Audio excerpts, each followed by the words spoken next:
Paradigm B. So paradigm B is about moving from paradigm A to paradigm B very quickly.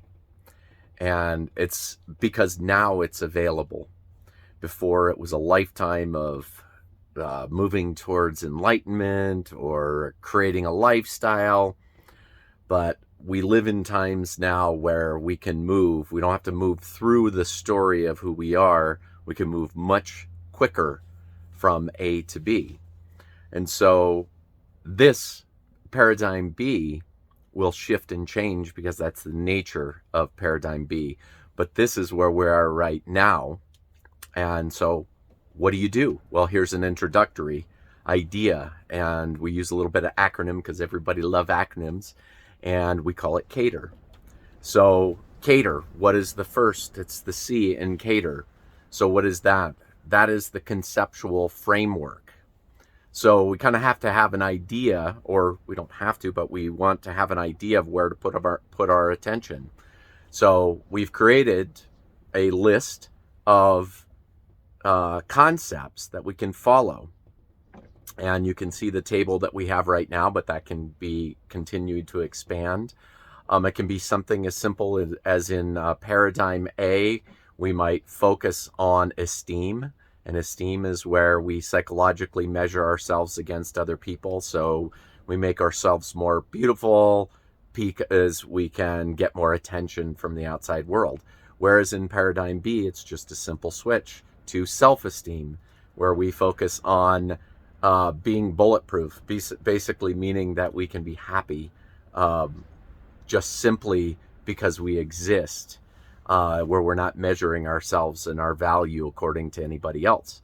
I'm not going to stick on that right now, and we'll do more on each one of these. So this is just an introduction. So that's C, kind of looking at and having an understanding of the conceptual framework of what B looks like next to A. So the next one is A, which is adjust the lens.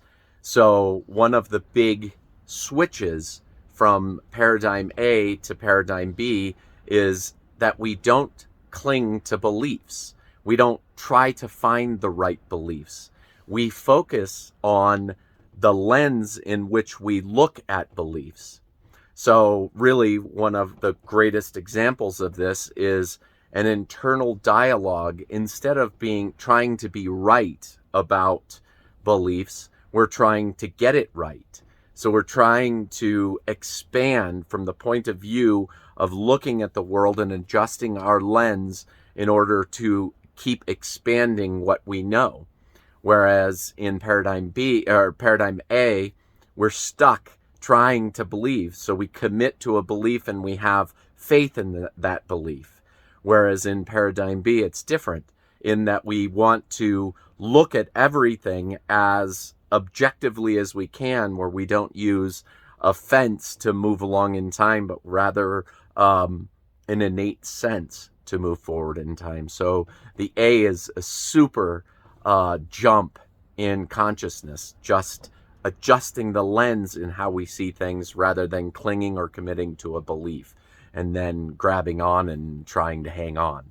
So T is tools of experience. These are ways that we can traverse this terrain. And this can be from meditation to affirmations.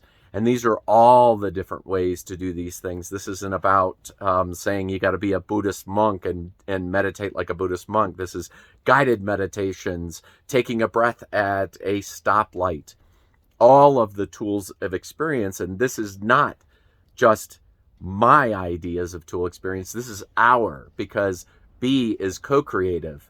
This is when we don't need to look up to a guru. I've come up with another term, arugu.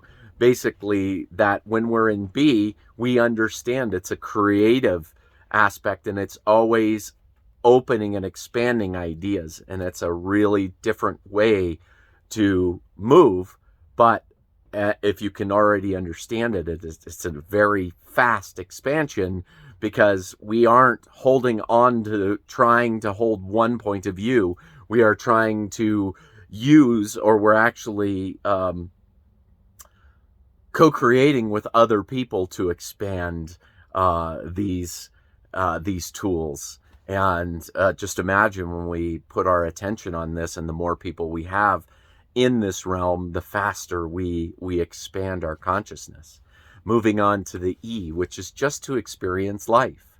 And that just means that there is going to be this time when we're putting effort to put our attention in this different realm.